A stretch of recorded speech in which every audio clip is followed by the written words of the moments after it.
Hi, Jen. Welcome to the Women Waken podcast. Hello, Whitney. I'm so glad to be here.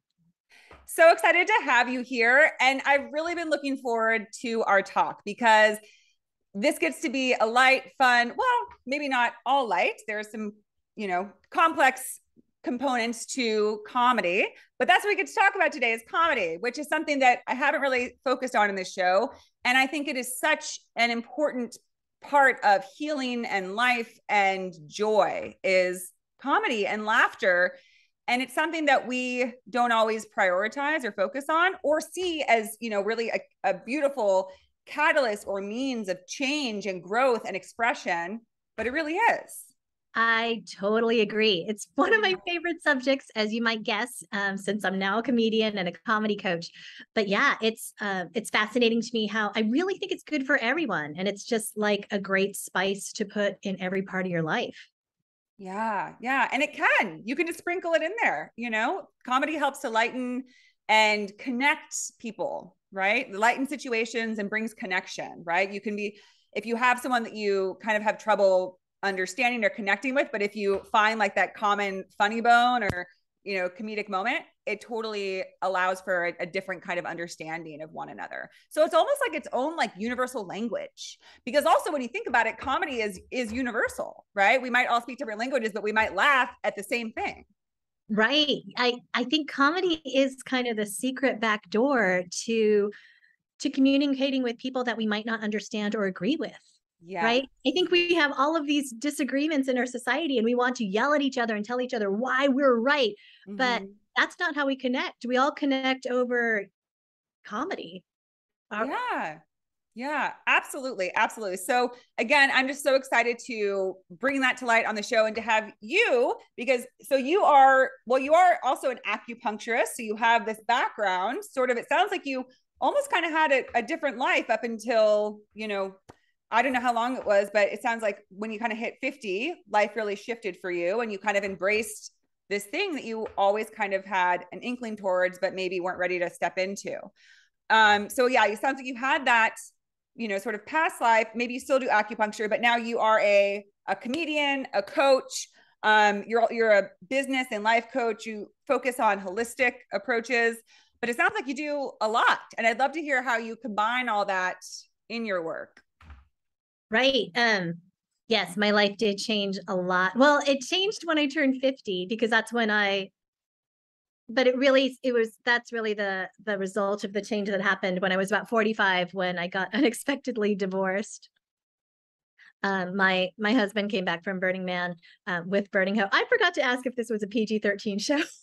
It's a whatever. It's R-rated, X-rated show. Everything goes here. So say it all. Anything you want. Yeah, my husband came back from Burning Man with a burning hoe, and but I did, and that's how I got unexpectedly divorced, which totally blindsided me, which was awful. But the process of getting through that, finding out that I didn't have my voice, finding my voice through, I gave myself singing lessons for a year, and then I did Oh. improv, comedy, and Toastmasters. And then when I turned 50, I just saw myself doing stand up. So I signed up for a course and that changed my life, which Wow. is like the same time as menopause. So it was like the big change all over the place. Okay, so now tell me more about that because you just said that you saw yourself. So I'm, the Women Awaken podcast. I'm very big into spirituality, intuition, all of that.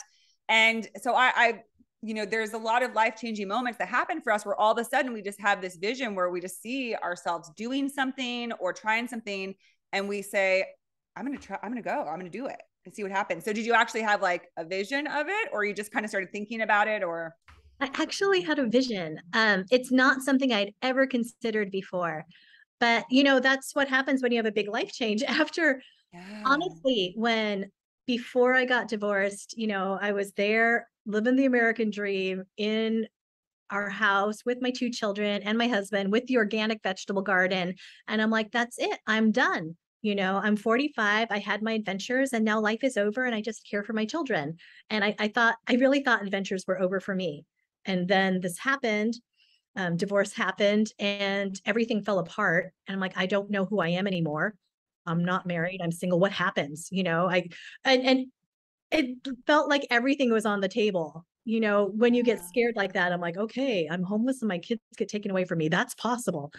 But um, then you find out what you're capable of when you start seeing other possibilities, and people are like, yeah. And then the more things that you try, the more experience you have trying new things and watching them pan out. So that's also when I seriously got into business for myself, and then watching those things that I never thought were possible. I can put on workshops, because as an acupuncturist, Whitney, I was a very shy person.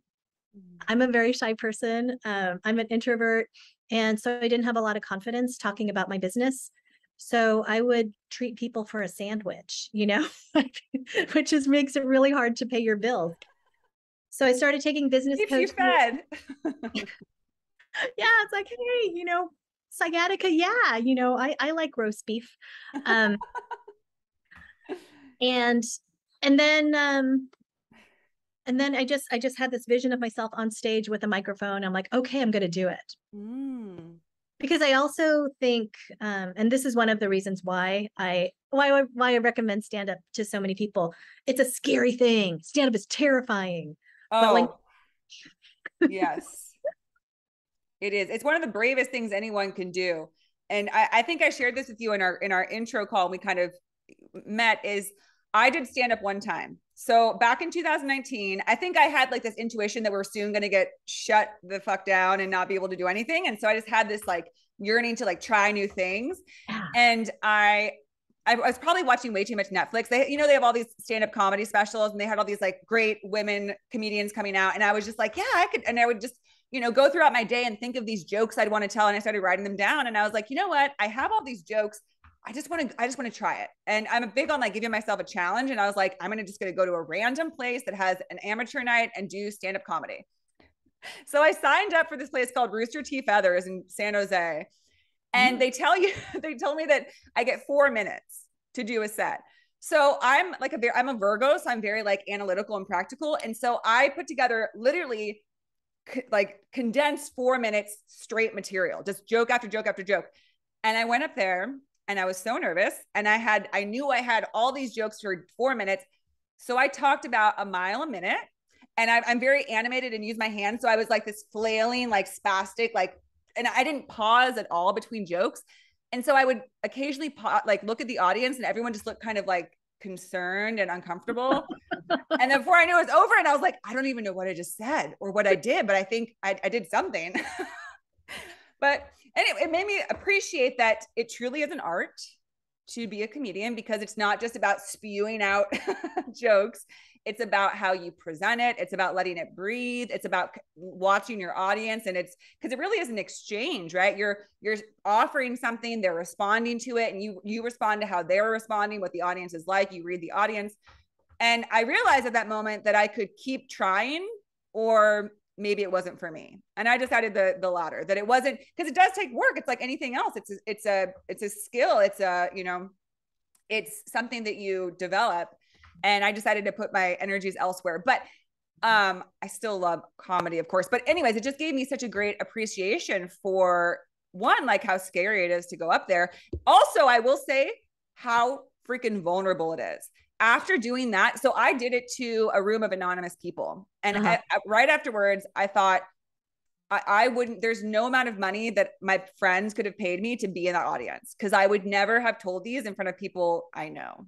Because there's something very, like, I was like, I'd rather be a stripper and go up and show my naked body to people I know than show my comedy, because, there's something about jokes that it's like, you're getting a reaction from someone. So you're literally putting out like, are you going to like this? Like, are you going to respond to this, like this joke that I created, this thing that is comedic to me, it's funny to me, but will it be to you? And so I don't know, maybe I'm overblowing it, but it just seemed very vulnerable to share a joke. So vulnerable. Yeah. I have heard that before, that I'd rather be on stage naked than try to tell jokes. Yeah. Okay. So it's not just me. But it's true, man. I mean, and I guess like sometimes forget that people actually listen to my jokes. And so when people will say it back to me, they're like, oh yeah, Jennifer, I know you met your husband on OkCupid and Tinder and Bumble, because that's in my set, Yeah. Or just it's very, because the best comedy is personal. That we don't, Yeah. if you don't care and it's not kind of true, then we don't care either. Yeah. I think what you're saying is something that I thought too, is that stand-up comedy, like really good concerts, right? It's energy medicine Yep. Yep. because we make this container, which is the room, and Mm-hmm. the container is also the set. And we invite people in and they come in and we go on this journey together. And then at the Yes. end, we know, because if they're not with us, there is no set. If the audience isn't Yeah. here, nothing happens. Yes, and that can happen. It's funny you mentioned that because I've shared that with people that because I love concerts. I'm a huge live music person. I've seen tons and tons of concerts, and it's amazing how I've seen some of the best bands ever, and it just didn't hit. It kind of fell flat. But I've been to other concerts where I didn't expect much, and it was just I walked away being like, "What just happened?" Like I feel like that we just created this like micro universe in this concert together, and I feel like changed forever. And it's because it depends on what energy they're bringing, what's being created. It's all alchemy. Any type of show or exchange of energy is an alchemy happening. And I think people do experience that at shows where it's like, wow, something really profound happened tonight. And anyone who was there like felt that. Totally. Yeah. Yeah, totally. So yeah, I think it is, energy medicine, even in that sense. Yeah. But you're also right that it's terrifying. I mean, I am an introvert, so even just getting on stage was terrifying. But then opening up your life and finding the laughable parts that's the opposite of what we are taught to do in the society, right? We'd want to have this Instagram perfect filter. Um, and we brag about our things on the social media about how wonderful our kids are. But for comedy, you go up and you're like, oh my God, you guys. I mean, I found a jar of pickles in my kid's room. I mean, that explains the smell. That's a much better explanation than what I was thinking about. You know, you just, whatever is embarrassing in your life, that's what you bring up, because Yeah. that's true, and that's what we need to do. But it is scary. But I think that when we choose to do scary things, and I don't know what you think about this as a therapist, I think that when we choose to do scary things, it builds a muscle of courage, and then other things in our life that have been scary seem easy. Yes, That's what I. absolutely. And I love that you use the term muscle because that's what I always use with my clients is whether it's courage or self-esteem. I always say that those are muscles. And unfortunately, for many people, they can be pretty weak if we've early on in life maybe didn't feel good enough or talented or intelligent enough or whatever it is that muscle we feel like we don't know how to exercise it. We think, well, I don't have that, so I'm not even going to try. And it takes a lot of effort to say, you know what, I don't want to live this way where I feel, because everybody has a right or an inherent confidence and worth and value, and so everybody, it's a wonderful practice to start engaging with those muscles, because otherwise we don't know what we're capable of. We really kind of second guess ourselves and don't give ourselves enough credit and don't know what we can do, which is become a comedian at 50 or whatever it is. Or anything. Yeah. Oh, shoot. I've been recently diagnosed with ADHD. So where it's like, oh, where did that thought go? That's okay. You'll grab it later. I think it was about muscles of courage. Oh, yeah. I think that's the other thing is that I think that it's a great thing to develop muscles of courage for oneself, but also when you are courageous enough to go on stage and share things authentically, whether it's as a comedian or as a podcaster or even as a friend, when we share the difficult things, it's super connecting because that's a level of authenticity that we don't get a lot. Yes. But it also sets you up as leading by example, right? If I'm talking about how yeah, I've accepted my gray hair now, but it was really, really shocking at first. I love it. I'm into it. I'm into it now, but it took a while. But like when you have that uncomfortable thing and you get up and you talk about it. So yeah, I do have a set about being menopausal, and I want to do that set because that is what I'm actually dealing with. But when women in the audience hear it, they're like, "Oh, I'm not the only one." Right. Yes. And And if Jennifer can talk about it on stage, I can talk about it with my friends. Yeah. Yeah. And that is, such a important arena for us to speak upon. And I actually have had a lot of women on the show who they've created businesses in midlife, often based around the changes that women experience in menopause, whether it's healing or inspiring, like helping women to see like you can still be, an entrepreneur and have a whole new life after midlife at 50, and that's, I love that because even, I'm 36, I'll be 37 soon. So I'm hitting, getting into midlife. I mean, I'd like to think that I'm going to live long enough to be, midlife later. Anyways, but I think it's so important to recognize that like we have women specifically get such a strong message that we have this expiration date, and I'll admit that for a while I was like, I'm not old. But then you do get closer to 40, you're like, I'm getting more, my age is showing and it's only going to get more of that. So now I really have to look in my heart and say, am I going to be able to, walk my talk and still be able to be the confident woman I want to be and not be stuck on like, oh my God, but I don't look like a 20-year-old anymore. And like, am I not going to be valued? Because I think that's a challenge is women, our value is so tied to our appearance and to, everything that people see and not as much to, who we are and what we can do. And so there's this fear that maybe we're irrelevant after a certain age. And it's just not true. And I think the more people that speak to it, the more we move in that direction. And just like you said, other people can say, oh gosh, okay, so I'm not the only one that has these fears or the only one that has experienced these changes and isn't quite sure what to do with them. Right. And we want to be leaders in aging. I mean, I'm an acupuncturist, so we believe in holistic living and that strong aging is part of life. That's part of our health goals. But so I felt hypocritical when I was like, oh, that's not sunburn. Those are age spots. Yeah. That was a wake-up call. And when I felt sad about it, I was disappointed in myself, right? Because I'm supposed to be better than that. But I do think that there's something marvelous about being 50. So that was my first set. It was Fuck It, I'm 50. Because I don't have to pretend to care about the things that people want me to care about. And I think that is actually what happens in menopause. I don't know how much you know about it. But a lot of women, as they go through menopause, they get really angry. Mm-hmm. And they just will not put up with what they have been putting up with. And now it's like, and people are like, what's wrong with you? And I think what actually happens is that the estrogen and progesterone, which have been like smoothing things over, like, it's okay. You know what? I love taking care of my family because that's what brings me joy. And now you're like, no, because you become like everybody else. Yeah. Because now it's time to take care of yourself.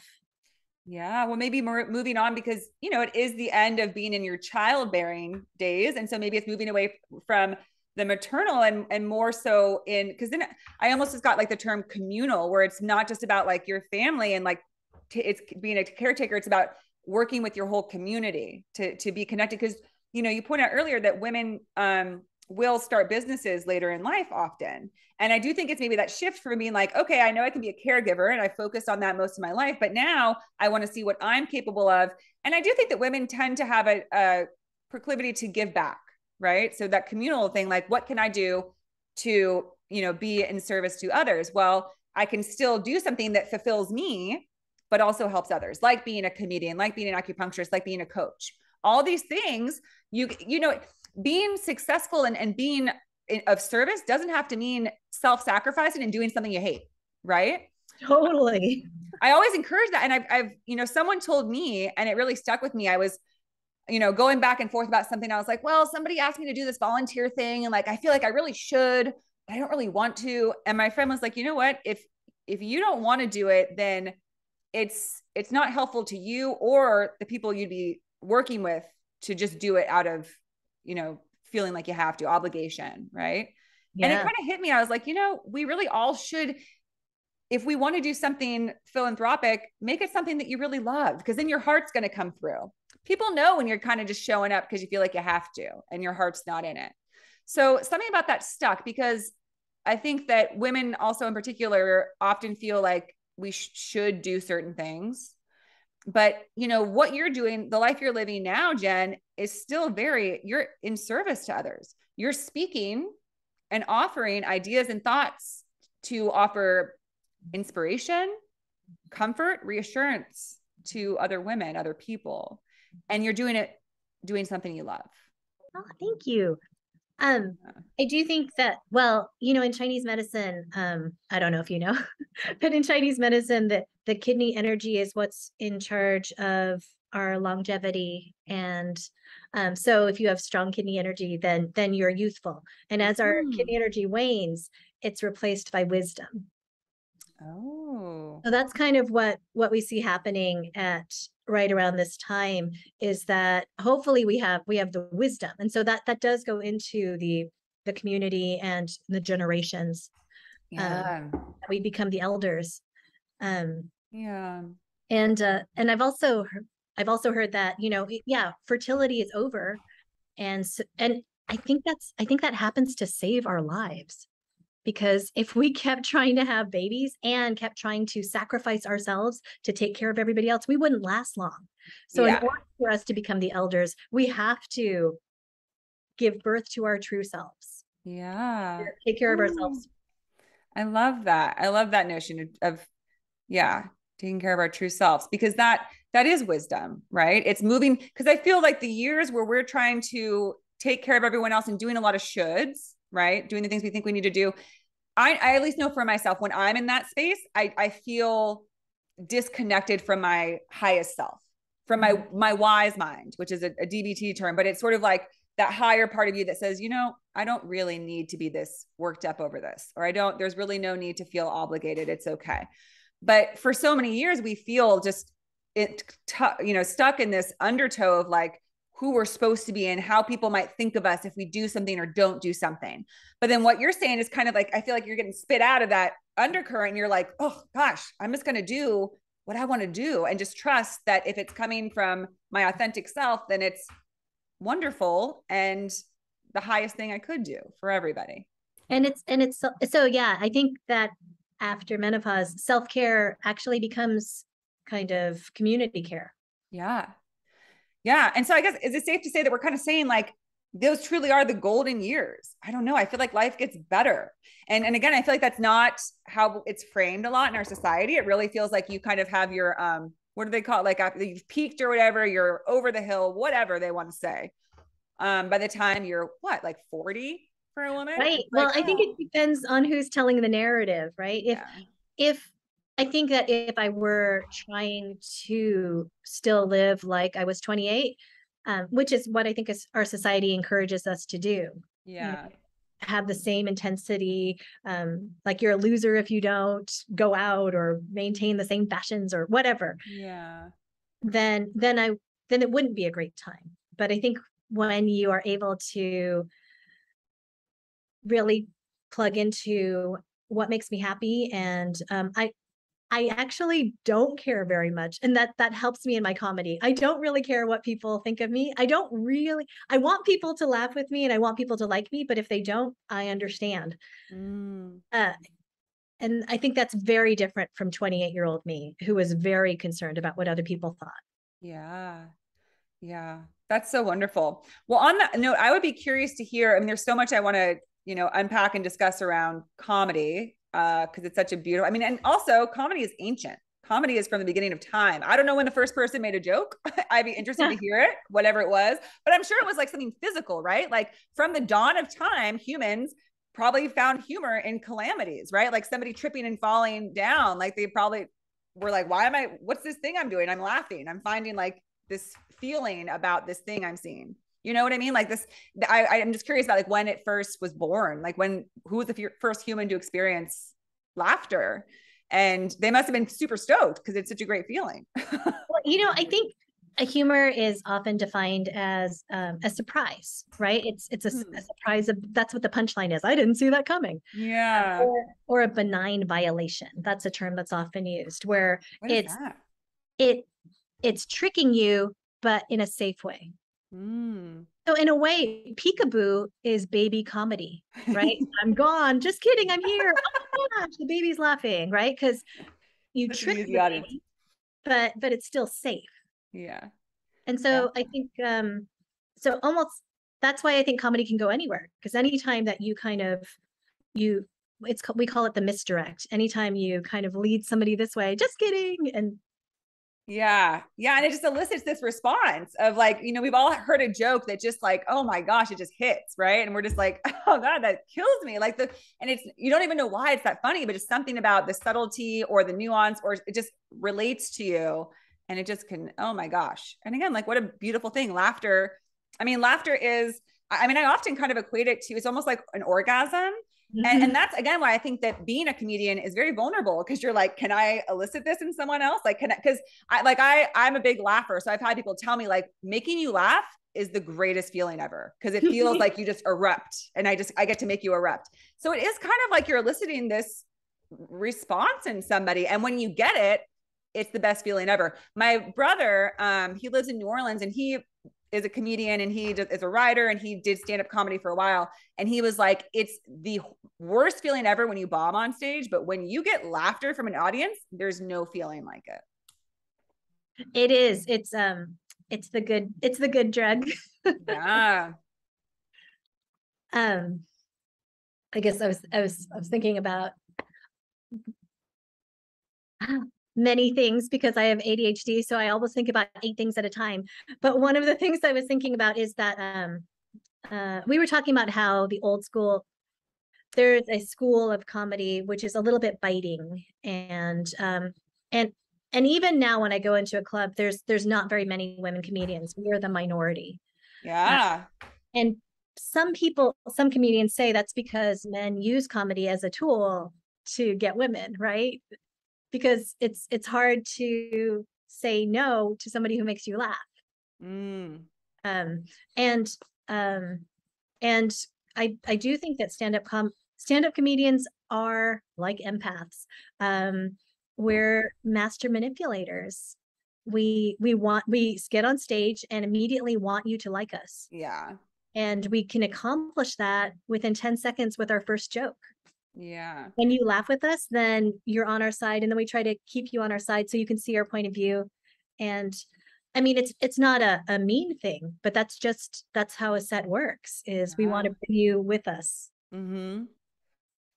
Yeah, absolutely. And I find it interesting the type of people you that you find in the comedy world. I think it ranges a lot. I mean, I know that the night that I did that set, that I did my own set, I remember going out afterwards, and you know, they had all the people who were doing sets in one spot, and I went over and I was like, I was trying to talk, and like people were just like they would not talk to me. Like they were not very friendly, and they weren't very nice, and they were kind of like, I don't know, kid. Like, and one person was like, yeah, like let me give you some feedback. And but I don't know. And I've sensed that before, and I've also like I've gone to shows before and tried to talk to comedians afterwards, and like some of them were like, some of the guys were kind of like dismissive or rude, and maybe they just like were doing other things. But I've seen it a few times, so I feel like it can. You see someone who's making these jokes, and you feel like they might be approachable, but I think it's not always the case. I think sometimes people go to comedy because maybe they're trying to make light of things that really bother them, or they're trying to like, jokes often come from pain or from like a dark side. So you would think, I guess it's just, you think you would find like lighthearted people because it's laughter and comedy, but there's sometimes like a dark side to people who pursue comedy. Oh, for sure. Okay, first I want to say about your first set, Whitney. You, in my eyes, you totally succeeded. You killed it because you did it. I mean, do you know how hard it is to do your first set? And you did it with no support. Amazing. You went a mile a minute. Yeah, of course you did, because it's your first time, like teenage boys. It's hard to pace yourself. But that is something that we all learn.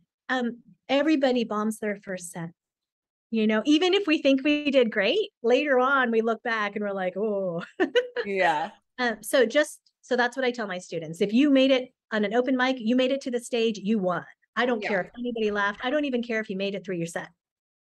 The second thing is that at open mics tend to be newer comedians, so they're not the most successful yet.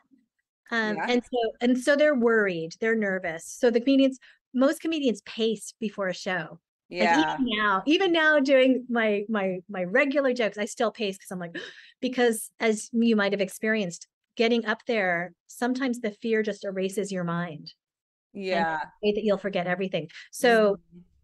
I'm a very friendly person, but before a set, I probably won't talk to you because in my mind, Oh, I'm like, I'm an acupuncturist. I've been doing positive affirmation. You know, I go through my set. Uh, yeah. so there's that. Um, and because I think some men are going, a lot of comedians are going into it because they want to be the cool guy with kind of bitter, kind of sarcastic. Uh, Mm-hmm. and that tends to be a punching down set. And that term means making fun of people who have less power or influence than us, Okay. which I Yeah. think is something that's I don't like, but I also think it's kind of on the way out. Oh, good. Yeah, I was gonna because that's the kind of comedy I've always had trouble with. I mean, there's some stuff that can be very funny, even though it's at the expense of others, but I just never really care for that as much. I always like situational humor, like where people are just using like excerpts from their life that are just goofy and funny. But when people are pointing out others, I just kind of just doesn't hit right for me. It's, you know, and it just feels a little exploitive or something. Right. So you won't laugh at them, and I wouldn't either. And I think that is becoming unpopular. But what I've also found is that really there's every comedian has a different crowd.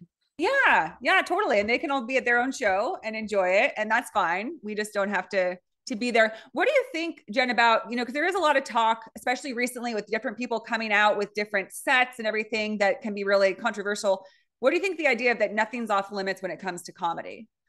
That because some people say, well, no, you don't go here, you don't go there. But I will say that I think there's something powerful to, if people are laughing, it's because they're like, God, I'm so glad that person said it. Like no one's allowed to say that, but he said it, and it's a little bit harsh, but I think it's true, and I laughed my butt off at it. So, what are your thoughts on that? Um, so first of all, I think that if there is something uncomfortable or weird, you have to call it out in a comedy show, right? If the comic before you bombs, you have to talk about it because if you pretend it doesn't happen, the crowd is still like thinking about it. Yeah, yeah, and they want some relief. The word relief just came to mind. I think that's almost also such a part. I mean, of course, we call it comic relief, right? It's like we have this thing where we're kind of like tense about it, and then someone makes us laugh, and we're like, I can like kind of release that a little bit. Absolutely, right. Yeah. Um, I think that nothing is off limits, but so I have a set about my parents dying. Um, they're not dead, um, but they're, they will because everybody does. Yeah. I think you can make fun of everything.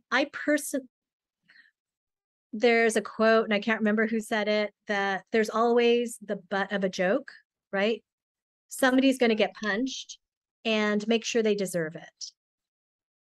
So that's why I like punching up. So I want to make fun of Elon Musk or uh, Chevron, um, uh, because they can take it, because they've taken everything. Yeah. But I'm not going to make fun of my children. I don't think that they deserve it. So if I make fun of my children, if I make jokes about my children, probably I'm going to make either me the butt of the joke or my generation the butt of the joke, Yeah. because that's just what I like. Mm-hmm. Yeah. Yeah. That makes sense. That makes sense. And I do think that, just addressing things and bringing things to light is important, but I think that's the beauty of comedy is each person has their own unique flavor and, approach to it, and do your thing and let other people do theirs, you know? Right. Yeah. And the audience lets you know if they like it or not. Yes. Yeah. And then I'd also love to talk about the aspect of how therapeutic humor is and how much that ties into comedy because it sounds like it was a part of your healing journey through what happened to you. And I think we've all experienced the way that comedy can be a relief, but it also can be a release of, you know, whether it's like feeling really serious or really melancholy or sad. For example, I'll never forget. I was on this trip one time with friends when I was studying abroad, and I had this whirlwind romance while I was on this trip, and I just thought like it was the best thing ever. And then in a second notice, he just like dropped me and disappeared and was like never going to talk to me again. And man, I just felt like I got gut punched. Like I just felt that everyone knows this feeling where you literally feel heavy. When you're in heavy emotions, it's energetic. So my whole body just felt heavy and weighed down. And all of a sudden I just like couldn't, just getting through, I was just not enjoying the trip anymore because I was like, I feel so heavy and sad.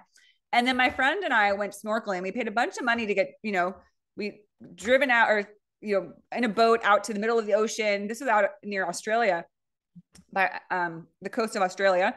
And they threw us in the water and we paid a bunch of money and you couldn't see anything. And so for like 20 minutes, I was, swimming around and I didn't want to say anything, but I was like, this is terrible. Like we're in Australia. We're supposed to be like seeing amazing things. And I literally can't see shit.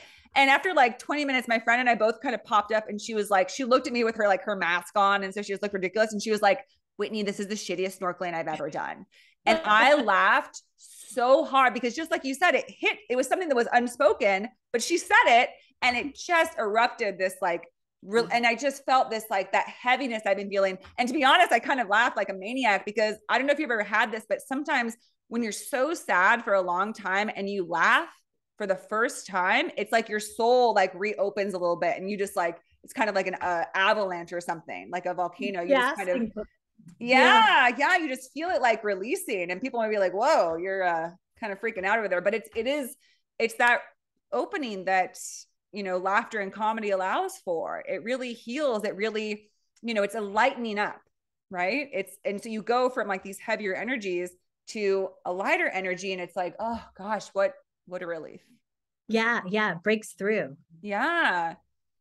I do think that comedy is very therapeutic. I mean, I think a lot of my friends who are comedians go into it because they're going some big who am I questions.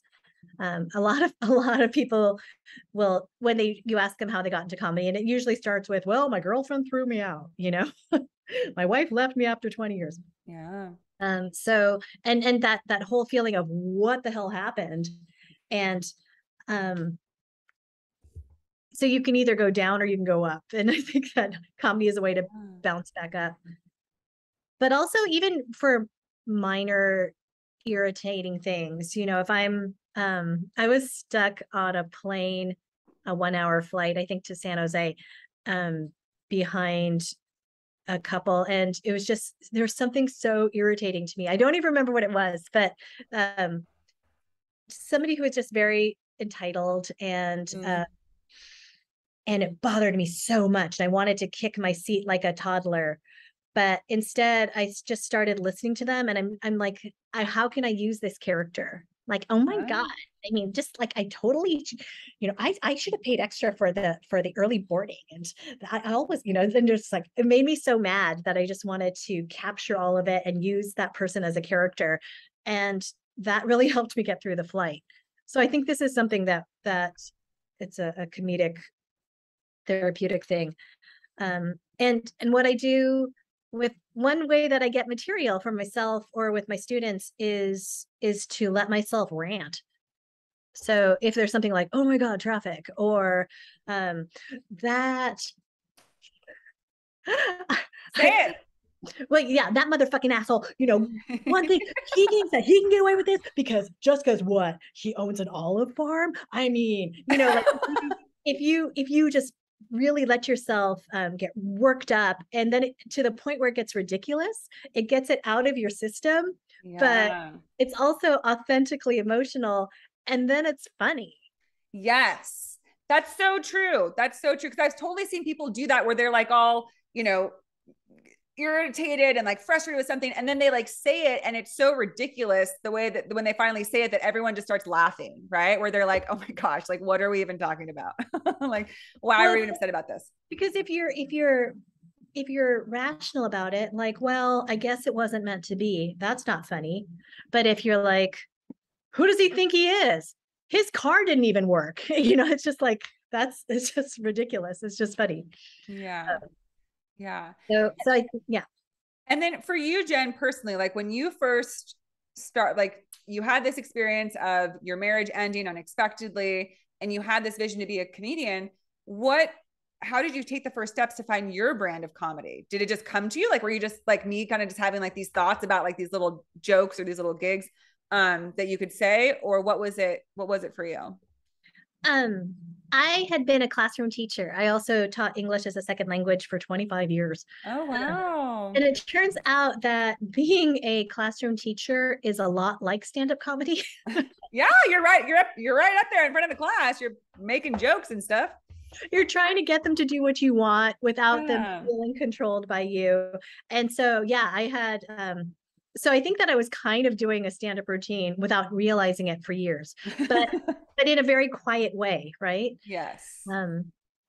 So sorry, your question was, how did I start?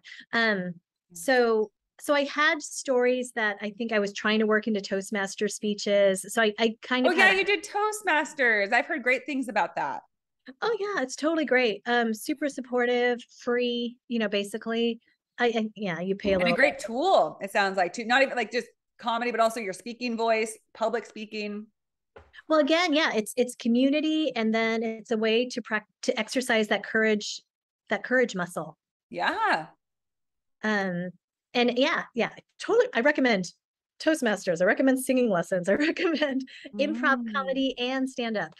They're all for slightly different things.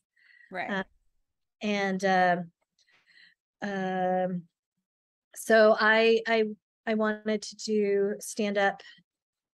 I think sorry, what was the Just question? kind of how you found your brand. Because I know as a coach, you help people to find their funny, right? To find their flavor of comedy.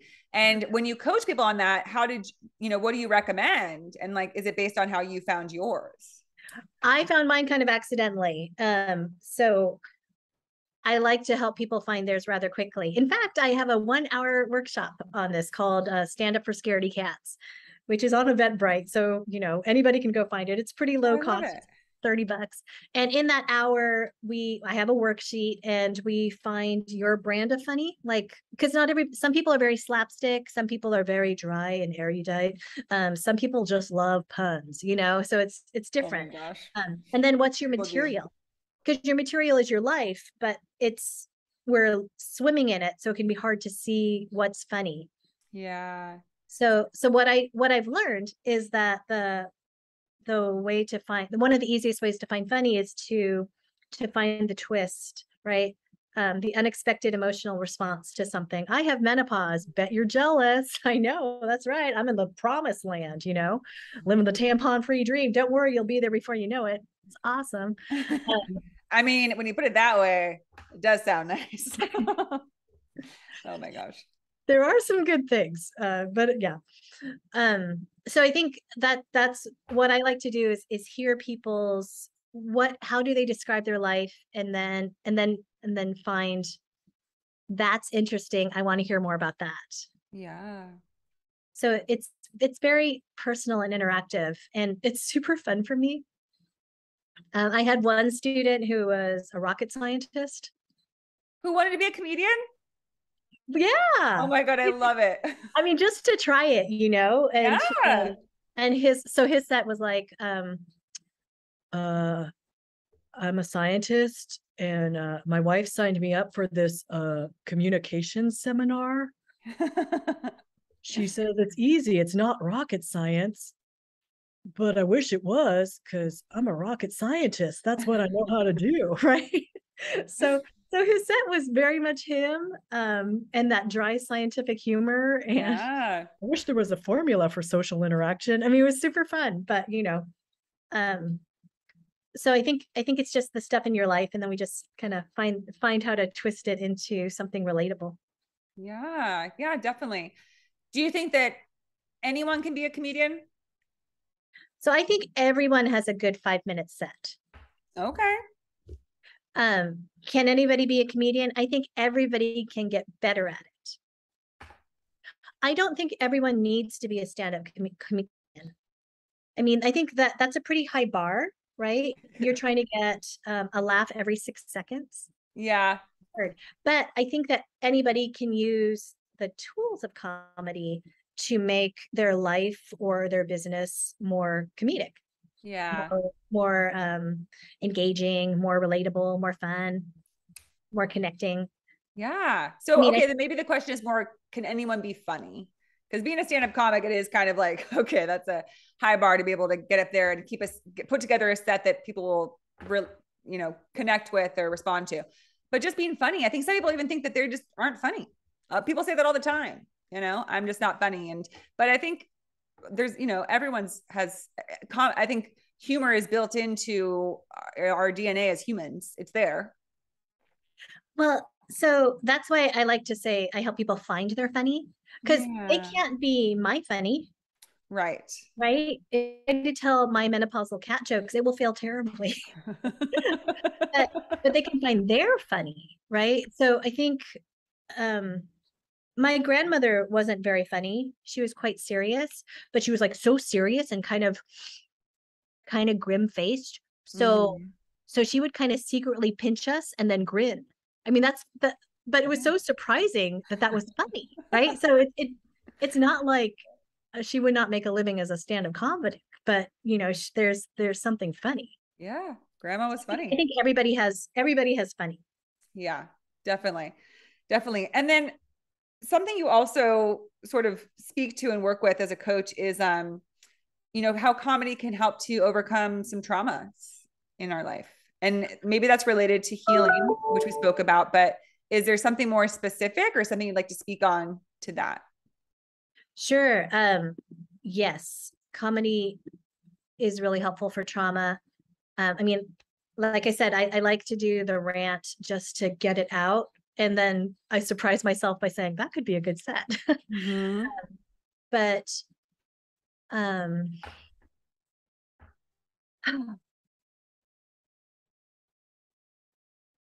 I know I have something to say and I just blanked out. I think that jokes help us process difficult things. I know that when the most difficult things happen in the news, it's the comedians that I turn to understand it. Because I can't face so much trauma in the news. It's completely depressing. And it's not like the comedians are lying to us.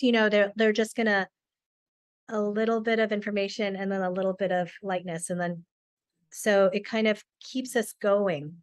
So I know that of big national trauma or global trauma, I'm gonna look to comedy for that. Yeah, absolutely. And I think that, as it kind of has been a theme throughout the show is that, the ability for humor to lighten you. And again, I truly feel like it's a lightening of your energy. And when we experience traumas, it's so heavy for so long. And at a certain point, I think, because I know I've been there, like things that are so heavy that at a certain point I'm like, and I think, again, that's a good point. Good part of getting older is the older I get, I think, you know what? I don't want to be this sad about it anymore. Because I think for a long time you can feel like, man, I'm still so sad that this happened to me. And it feels very painful. But at a certain point, it's like, maybe I can lighten it up a little bit. And again, I think comedy is a tool to lighten things up, not to like make fun of your trauma, but it's just to say, is there another way to look at this? Or is there a way to just be like, yeah, this happened. And what sucks is when like people treat you like shit and they make fun of you in front of people and or whatever it is, where you kind of put a spin on it and you can just laugh about it and be like, yeah, it just sucks.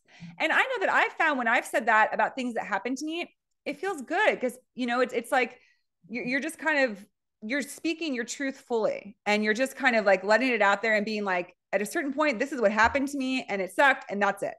And it's nice when you put it out there and people respond and they're like, oh my gosh, like me too. Like I feel that way. And that's happened to me. And if you can find a lightheartedness in it, then it just makes you reframe it. Right. I know that I've had things where I kept it to myself. I didn't want to tell anyone. And finally I was like, you know what? This happened to me. And people were like, oh my God, that happened to me too. And then we burst out laughing, like whether it's like a weird, like sexual encounter or a weird, like, secret thing I used to do and didn't tell people about. And I tell someone and they're like, oh yeah. And it's like, oh my gosh. Okay. So again, it's about connecting, relating, lightening things up. So even trauma, I think one of the most damaging parts about trauma as a therapist, I speak to this a lot, is that we keep it hidden.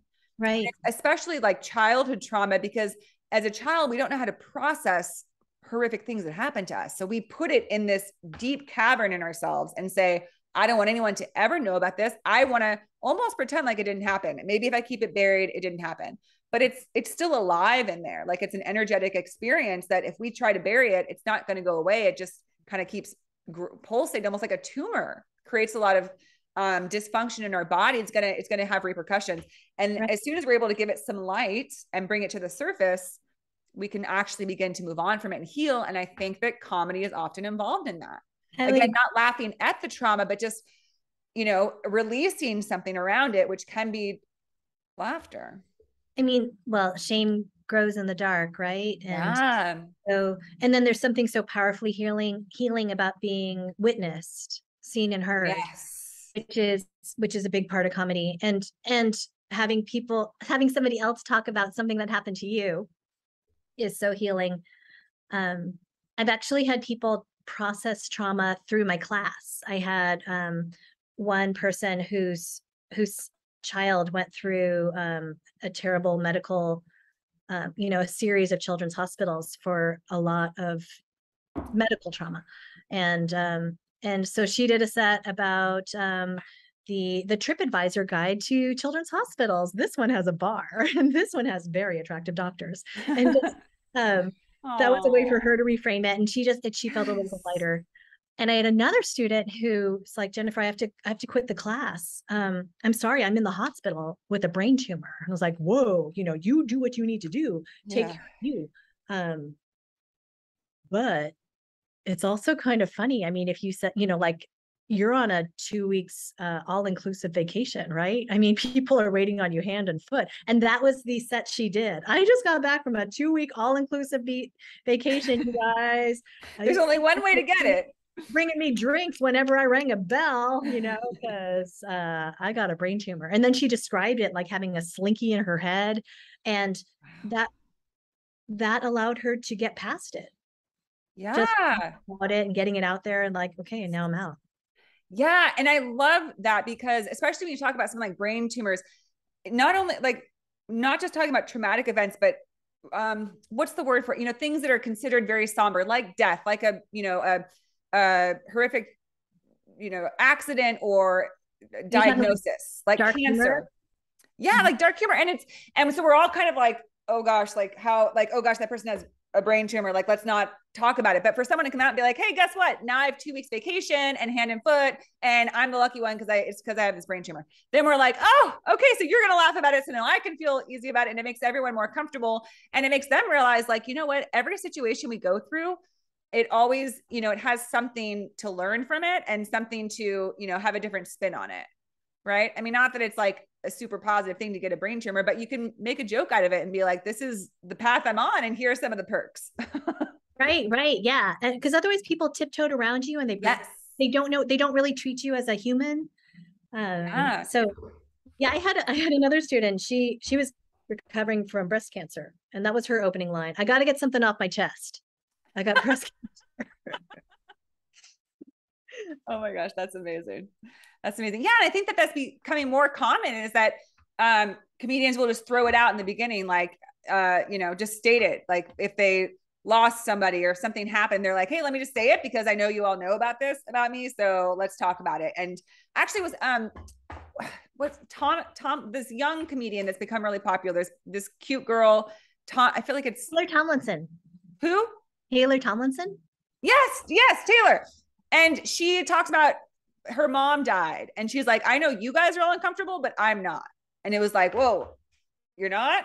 Okay. Like, tell me more, right? Like, tell me more about why. And then we did get to learn more. And so I think she did a brilliant job of that. She also spoke to mental health, mental illness, taking medications.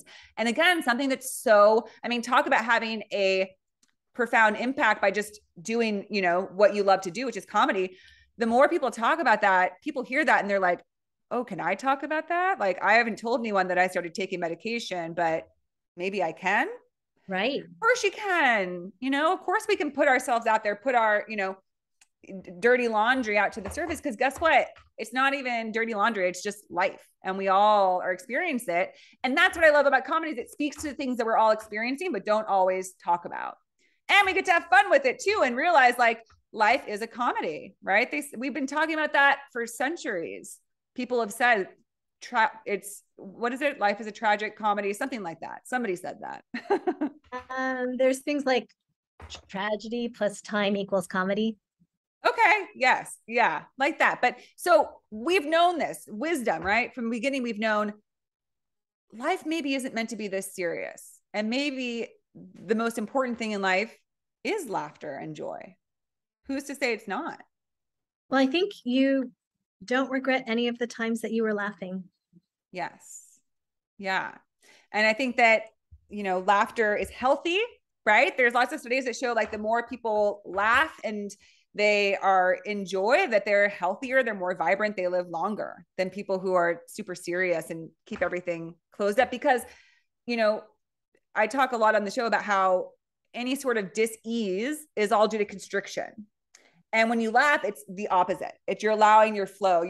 There's another quote that I love that says, laughter is the song of the soul. So it's literally like our soul singing is what laughter is. That's how the soul sings. It sounds like laughter. And that's what it feels like. It feels like this, because I know when I laugh, it's a reflex, right? You don't have to force it. It just happens. And so it feels like it's coming from something. I'm happy to say that it's coming from my soul. Sure. And I mean, what could be more important than that? What could be more beneficial than that, is letting your true soul come through. Well, in Chinese medicine, as an acupuncturist, each of the 5 organs has a sound, and we believe that. So laughter is from the heart. Sighing comes from the liver, actually. So that's the sighing is like the sadness and worry, but pain and disease often comes from stagnation, things not. Yes. So placid. So I think that a lot of the stuff, the constriction that we have, is from keeping stuff in. So I think laughter is important, but you know what? I also think crying is too. Oh, heck yeah.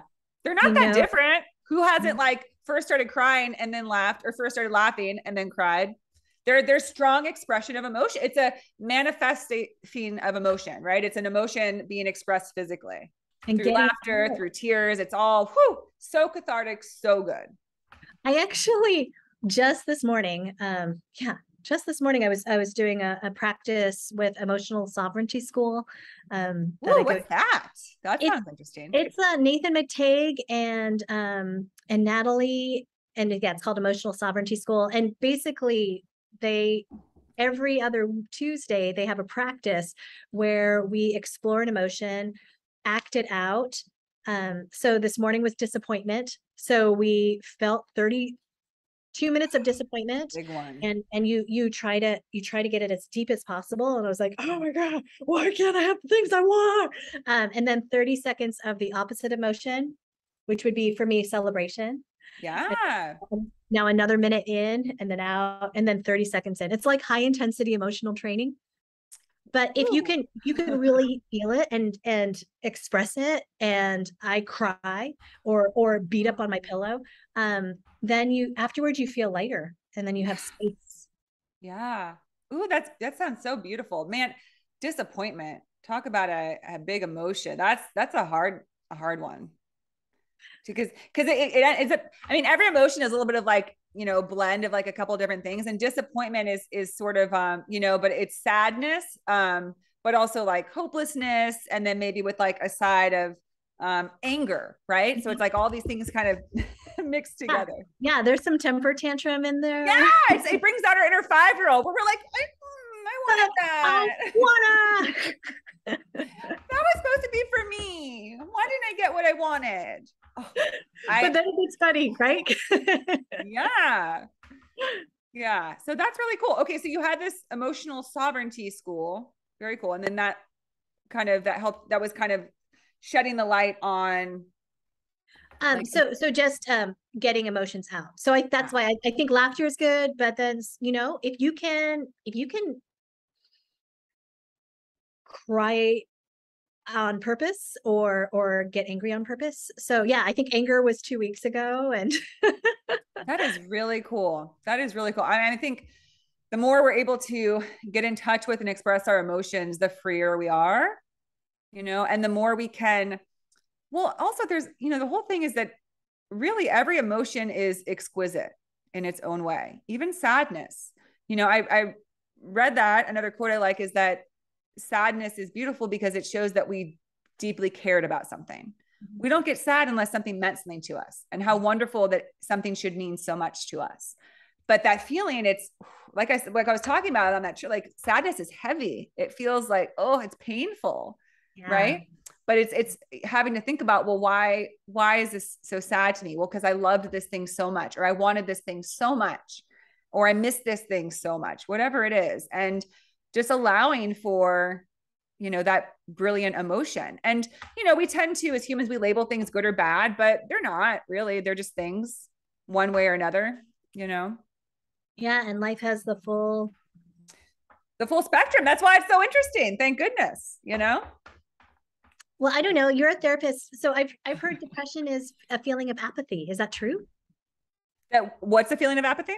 Depression, that when you're depressed, that you don't feel things. Oh yeah, absolutely. I would agree with that. Because that's the scariest feeling, right? It's one thing to be super sad. It's one thing to be super, excited, but to feel nothing, to feel like just, it doesn't matter. Nothing matters. You're numb.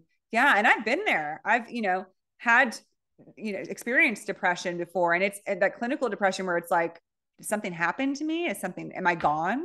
Did I lose my personality? Did I lose my soul? Like, what is this? It's terrifying. Right.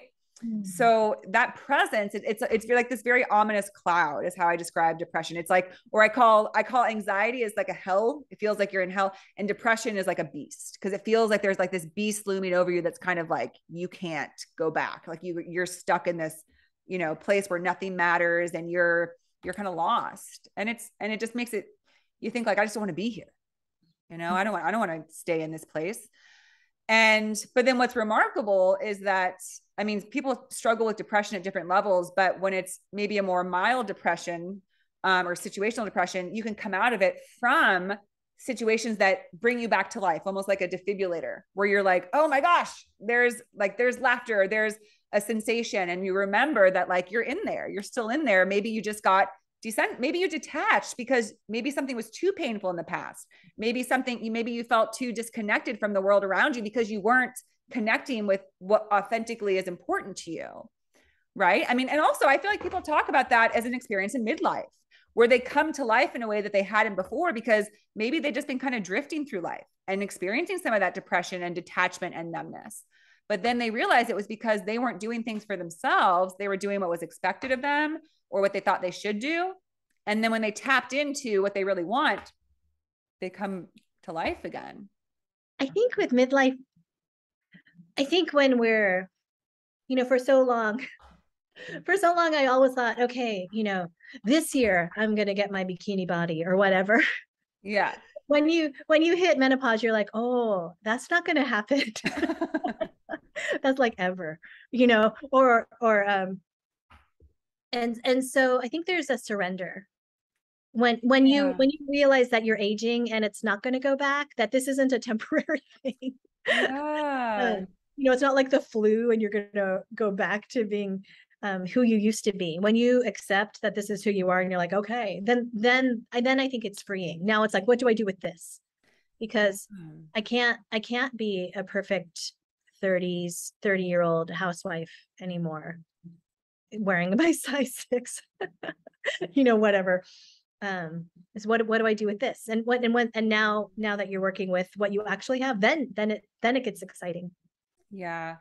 Yeah. And that's one of my favorite words is surrender, because it means just letting go of that fight. Again, we talked about constriction. Well, not surrendering is trying to force, and you're constantly, in a state of friction. You're trying to control something. And when you surrender, it's that letting go. And you're like, maybe I can just stop trying to force something and see what happens when I just am, and just release it. And, it's a much more pleasant experience to, just allow yourself to not try and fight what is, to kind of surrender to what is. And, I think that I feel like what happens later in life, because I've already experienced this 20s versus 30s, right? I see that, yeah, maybe I was, more hot stuff in the 20s, but things like aren't as ideal externally, but they're so much more less chaotic internally the older I get. And I'll take that. And I think that's what we have to remind ourselves when we're like, yeah, but I don't like quite, you know, I'm not quite. And it's like, yeah, but what did that do for you in your 20s? For me, it did nothing, you know, like I could have been at my peak. I think back to when, like, you know, that might've been, and I'm like, but I was so insecure and miserable. And I found 1,000 different reasons not to like myself. And now I'm in my 30s and I have like a ton less. I only have like a few reasons why I don't like myself. And I work with those. And I am constantly trying to, you know, sort of shift that into seeing that it's nothing bad, you know, that these are maybe misconceptions that I've labeled as bad and used to think that I'm not of value, but it's not true. So Whitney, that would be your set. What's that? That would be your set. What would? The things still working on. There you go. Yeah. Yeah. So I think that is another powerful thing about getting older is taking what you got, right? Saying like, well, maybe I have to let go of not getting more wrinkles because I'm going to, it's just going to happen. Not getting more gray because I'm going to, not having more aches and pains in my body because I'm moving in that direction. So at least I can laugh about it, but I can keep cultivating what's inside. And that's starting to get pretty good. You know, when we start to feel that way, like, ooh, I like what this is in here and I want to bring this out. That's so much more satisfying, I think. Totally. Yeah. So I think we pretty much decided that comedy saves lives. Comedy can heal. And to, you know, more on that is that I can't think of anyone who hasn't had that experience where they're in this dark place and then you put on your favorite comedy and you just feel transformed. You know, I've definitely had days where I was just like so far down in the dumps and I put on one of my favorite comedies and I just like, it's like a new perspective on life. It reminds you like, oh, it's not that bad. Life isn't all gloom and doom and all of that. It's like, oh my God, I can laugh. I can, you know, there is still light and love and brightness in the world. So I do think comedy saves. I think it inspires. I think it heals. It's transformative. It's brilliant, you know? And I think that if you can use your wisdom and use your voice to be brave enough to talk about the truth of your vulnerabilities and your flaws, then you have what it takes to be a comedian. And even if you don't want to be full-on comedian, you still have what it takes to connect with, to be a leader in connecting. And yes, absolutely. Which is, again, another beautiful thing is that we have this very specific idea of what a leader is, but a leader is just anyone who's sharing their view and their way of doing something and offering it to others. And people are like, I like that. I like her style. I like what she did. I know people look at you and you do a set and they're like, I like her. I like that. I like her vibe. I like her thing. And you are leading others because they might say, well, maybe I could do that. If she did that, if she found new life, if she could serve, you know, I think a lot of people go through divorce and I think there can be a lot of shame in it. There can be sadness and they don't want to share it. But to see when people really empower themselves through that, it's inspiring and encouraging. Right? Totally. Yeah. So in that, you are a leader to others, to women, to all of us. So thank you. And I do want to talk a little bit about, you are writing a book right now called Spiritual Comedy. And of course, spirituality is my jam. So what is that about? I mean, I think we've kind of unpacked how comedy is spiritual because spirituality is just all about expression and the soul and all that. What's your book all about? Well, you know, I kind of wanted to write a memoir, but I'm like, everybody wants to write a memoir. But I wanted to write about how comedy is my spiritual practice. Mm-hmm. Because that's what I believe. I think that comedy certainly brought me courage, not just to get on stage, but also to examine my life and share it. But it's also connection and gratitude and forgiveness, because I think that's what happens in the process of writing a set. And so I want to do a chapter on each of these qualities and how I see it in comedy and in myself or in others. Yeah. How beautiful. Well, that sounds like a spectacular book. I can't wait to read it. Is it newly being developed and gestated? Yes, yeah. I just said I'm going to do it, and I wrote an outline. So my husband, I got married last year. Yeah, I got remarried after getting divorced. So I got married, remarried. Oh my gosh, you mean women can still get married in their 50s? Yes. Oh my gosh, Whitney, we had a great wedding outdoors. I had 6 comedians come, and they roast toasted us. How fun! You know what we did? I did not throw the bouquet to all the single ladies because fuck that. We brought anybody who wanted to, and I had a stuffed Pusheen cat, and we threw up this stuffed toy. I froze. Darn it, Zoom. Sorry, I think that's my connection. That's okay. We lost you. You threw something into, like, was it a stuffed animal? Is that what a stuffed cat? And then whoever caught the cat was going to be the next to adopt an animal. Yay! That's wonderful. I love it. So yeah, I got married, and I'm married to a deadhead who loves fish. And I don't know if you know about this, but he has to go to see them for 3 days on Labor Day. And I decided this year I wasn't going to go with him. So instead I'm going on a silent retreat, and I'm going to write some of my... Awesome. Wow. What a great pair when you can go your separate ways and do what recharges and renews you. Because I imagine that 3 days of fish is what he needs in his system, and 3 days of silence is what's going to recharge you. So they are almost completely different. Yeah. And I love that. That's so perfect. And I love that this dude is just totally himself, because to still be a diehard deadhead and fish head, or whatever they call themselves, that's great. Yeah. The groom's cake had the little Grateful Dead on it. That's so fantastic. I also love when people are just totally open about like what they adore, like what they're like, when they nerd out on certain things and they're like, I will always be obsessed with this or into this. And oh my gosh, that's just like, that always gets to my heartstrings, because it's just so wonderful. Because we're these little humans that just happen to like certain things just do it for us. And we're like, I could just spend all day reading about this subject or that. And like when people just embrace it, whatever it is, I think that's awesome. And it doesn't have to align, right? I love that you guys are into different things. I'm sure you have a lot of things in common, but I think that's something so important to remember is when we're looking for our partner, it's not because we're totally aligned. It's because we can, be our total selves in, aligned next to each other, not necessarily immersed. You're so right. When we met on OkCupid and Tinder and Bumble, he knew that we were not going to work out, did not date women with children.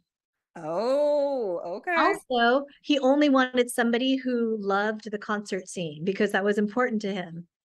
But as soon as we met, we realized that we felt like each other's home. So yeah, it's true. We think that we need we think we know exactly what we need, but that's not it.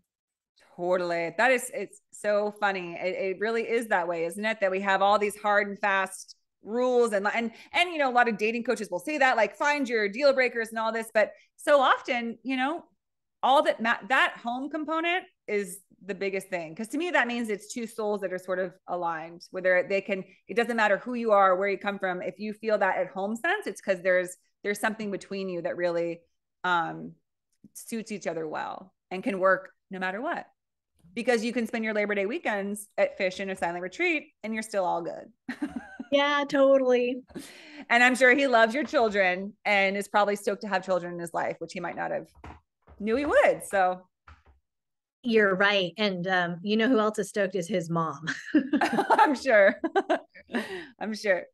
Wow. Well, Jen, this has been such a fun conversation. I knew I was going to love it because it's who wants to talk about anything else besides comedy and laughter and fun. And it's nice to not everything has to be serious, right? We can talk about healthy, exciting, fun ways to release trauma and also, to get through life. Like it doesn't always have to be like, serious and focused. And there's a time and place for those things to make progress and do that. But sometimes it's about, we can't forget the joy. Absolutely. And we so often do. That's the first thing to go out the door. We're like, well, we don't have time for this. Right. Joy is not a luxury, and comedy is not only for good times. Yeah. Yeah. And I think we see that now, because I think a lot of people turned to comedy during the pandemic when we were sitting alone in our homes, and we needed something to feel like, I need to like lighten this up. I need to like feel a little bit better. And you watch other people talk about this and you're like, oh God, that's so nice to like have that, expression, have that joy, have that fun with this when everything else feels a little bit like, oh gosh.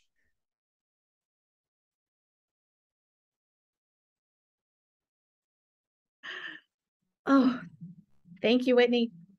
You are so welcome, Jen. I think you froze again, but I think we're okay to wrap things up. Oh, but Jen, if you're back, you're back. How can people find you? If they want to work with you, if they want to be in your workshop, if they want to read your book eventually, how can people find you?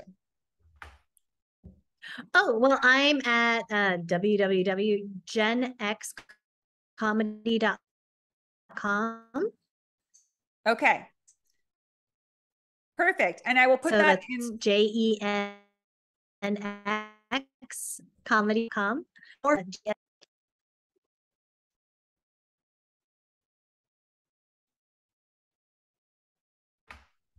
Are you there? I'm so sorry for the internet. It's okay. It's okay. I just say it one more time because I think you're back. I can edit that for the audio portion. Um, so yeah, you can find me at my website. You can find me at my website, genxcomedy.com. That's Gen X with a J, because I'm Jen. Or my Instagram is GenX Comedy SD, or find me on Facebook, Gen X Comedy. Thank Beautiful. you so much, Perfect. Whitney. You are so welcome, Jen. It was so wonderful and so much fun to have you on the show. Good luck writing your book. I can't wait to read it. I will send you a copy. Woohoo! Okay. Thanks, Jen. Take care.